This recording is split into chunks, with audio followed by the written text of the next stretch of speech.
I'm Anil Kumar, and in this video we are going to explore quadratic function. These are real life situations for which we have given you the equation and we'll analyze and then understand the application.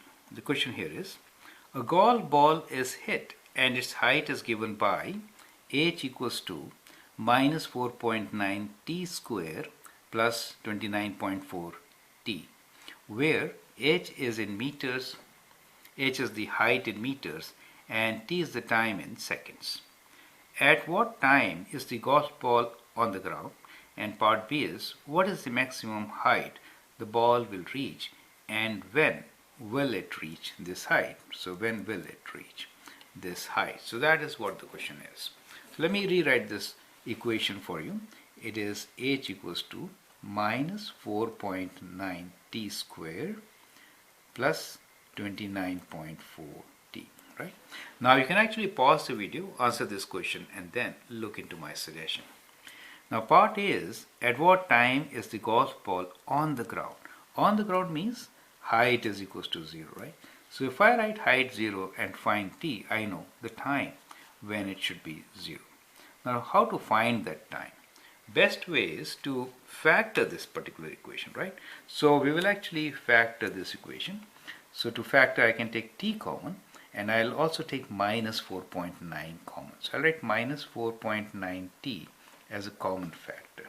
So the first term is going to be t. The second term will be 29.4 divided by 4.9. I've changed the sign already. Plus divided by minus is minus, and so I got t minus 6. That is how we can factor it. Once we have factored and we want to know when the height is 0, we can equate this to 0, right? Now when is it 0?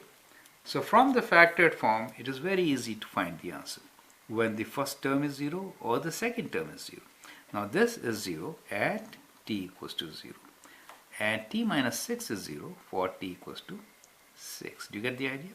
At what times is the golf ball on the ground? So our answer is this, at t equals to 0 and t equals to 6, right? If you have to really sketch this part, you could do it like this. So the golf ball is hit like this, correct? And it goes kind of like this, hits the ground. So you can say at 0 and at 6 it is on the ground. Now the part B is, what is the maximum height the ball will reach, and when will it reach this height? So from the symmetry of a parabola, it is going to reach the maximum height right midway between them, right? Which we call axis, right? So we have to find axis of symmetry. Now we know two x-intercepts which are zeros, right? So that axis of symmetry is x equals to, add them, divide by 2. 0 plus 6 divided by 2, that is 3, right? Here we have time, and this time is in seconds, and here we have height, which is in meters, right? So height, which is in meters. So at x equals to 3, ball is going to achieve the maximum height. So this is when. Do you understand? When. And how much is the maximum height? We can actually substitute the value 3 in the equation and find, right? You could use any one of those equations. Let me use the second one. So we say height will be minus 4.9 t times, time is 3. So let me write the equation first now, minus 6. And in this equation, I'll substitute t for us. X is equals to t, right? As 3.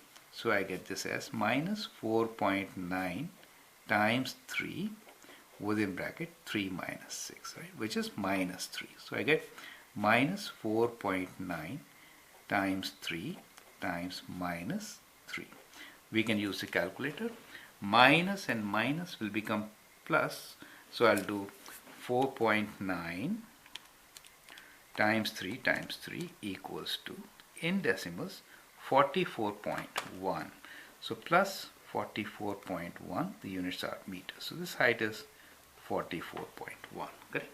So now read the question once again. What is the maximum height of the ball? So the answer is maximum height is 44.1 meter, and when will it reach this height, right? Reached after 3 seconds. Do you see that? 3 seconds. So that is how you can answer this question. I hope this helps. It is a very basic and very important application which you are going to find in grade 10, 11, 12 always, right? I hope that helps. Thank you and all the best.